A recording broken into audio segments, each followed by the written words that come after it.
আসসালামু আলাইকুম। আশা করি তোমরা সবাই ভালো আছো। তোমাদের পরীক্ষার মধ্যে প্রায় সময় সামারি এটি এসে থাকে। এই সামারিটা তোমরা হয়তো অনেকে বোঝো না। এই সামারিটা যথাযথভাবে লিখতে পারলে তোমাকে 10-এ 10 দিতে যেকোনো শিক্ষক বাধ্য, এবং এই সামারিটি সকল শ্রেণীর শিক্ষার্থীরা লিখতে পারবে।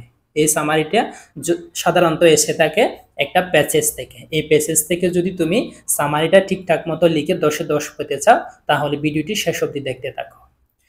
This is the passage which has been discussed about topic.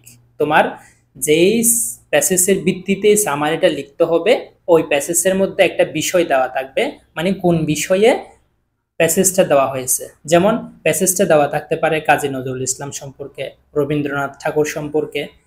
যে যার নামে আসুক না কেন, আমরা শুধু এই সবুজ লেখার মধ্যে ওনার নামটা বসাইয়ে দেব। তাহলে জিনিসটা হবে this is the passage which has been discussed about Kazi Nazrul Islam.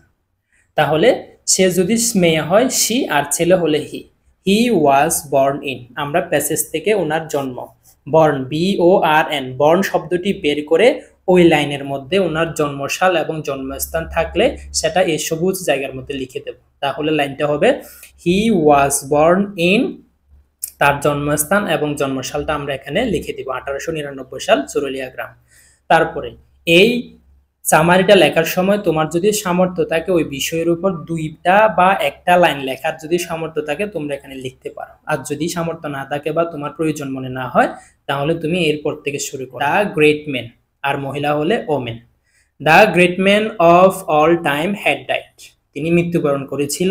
Passage থেকে মৃত্যুস্থান ও মৃত্যুসাল, এই সবুজ লেখার মধ্যে যেখানে ডাইড শব্দটা লেখা থাকবে, তোমার প্যাসেজটা যদি বড়ও আসে, যদি ডাইড শব্দটা যদি তুমি পাও, মানে মৃত্যুবরণ করছে, সেখান থেকে ওনার এই সবুজ লেখার মধ্যে ওনার মৃত্যুস্থান এবং মৃত্যুসালটা লিখে দিবা। তারপরে চোখ বন্ধ করে শেষের 3টা লাইন মুখস্থ করে নিবা।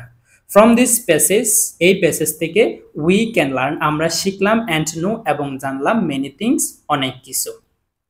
হুইচ উইল বি ইউজফুল, যেটি আমাদের জন্য খুব উপকারী, ইন আওয়ার ফিউচার লাইফ, আমাদের ভবিষ্যৎ জীবনে।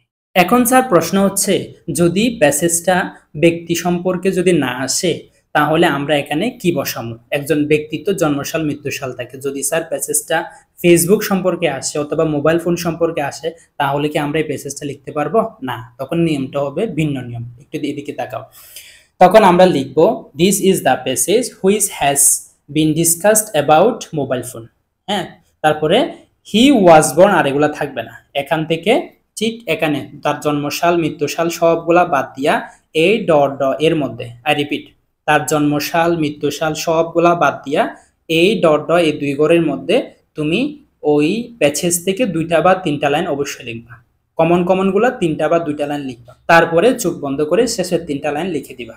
From this passage we can learn and know many things which will be useful in our future life. আর অবশ্যই মনে রাখতে হবে সামারিটা যেন 6 বা 8 লাইনের ভিতরে থাকে। 10 লাইনের সর্বোচ্চ 8 লাইন। 8 লাইনের বাইরে গেলে তোমাকে 10-এ 10 দেবে না, আরো নাম্বার কমাই দিবে। এটা অবশ্যই মাথায় রাখতে হবে। আর তোমাদের কাছে যদি ভিডিওটা ভালো লাগে অবশ্যই সাবস্ক্রাইব করে দাও। ধন্যবাদ সবাইকে।